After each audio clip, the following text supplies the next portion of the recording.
The Anderson Mill Garden Club does indeed garden, but they do a lot more than that.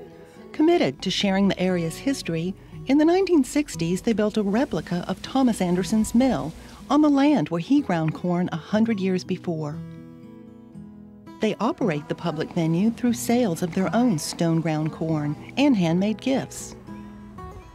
The club began in 1955 when the ladies of Volente, then the middle of nowhere, got together in their homes to compare garden notes. When a member's husband tired of his wife's house cleaning before meetings, he offered to build them a clubhouse. Several years into their activities, one of the husbands volunteered to pay for a clubhouse. And they got very excited. He said, well, you've got to find some land. And another member's family had land out here, the Schultz family.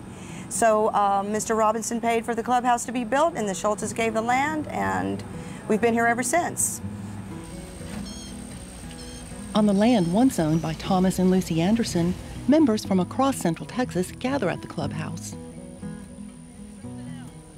Along with monthly meetings featuring local garden experts, members learn hands-on as they preserve the land and its resident species.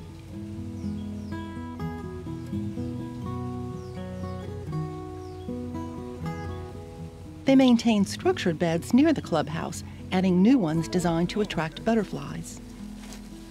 But in this garden club, you don't have to actually garden to be a member. And you know that it's been loved to death.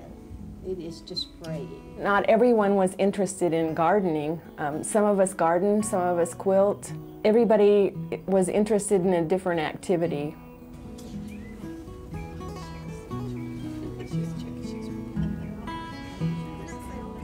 Sharing Anderson Mill's history unites them. In the 60s, the club raised funds to build a working replica of Thomas Anderson's mill. Tour guide Cornelia Farrell originally joined to learn how to garden as a newcomer to Texas. I've always loved history, and I just like the combining of history and gardening.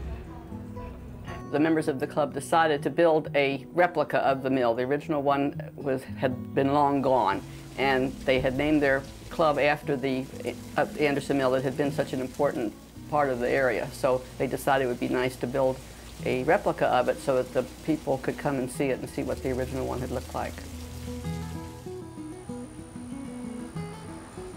One of the surviving members of the Anderson family were still living in the area, and that was Minnie Hensel, Mrs. Hensel, and that's why the mill is dedicated to her.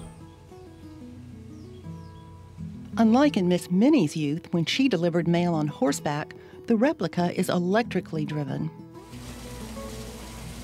But to relive the past, members stone grind corn to sell at the mill on open days and at garden shows. They also hand make crafts to finance their gift to the public.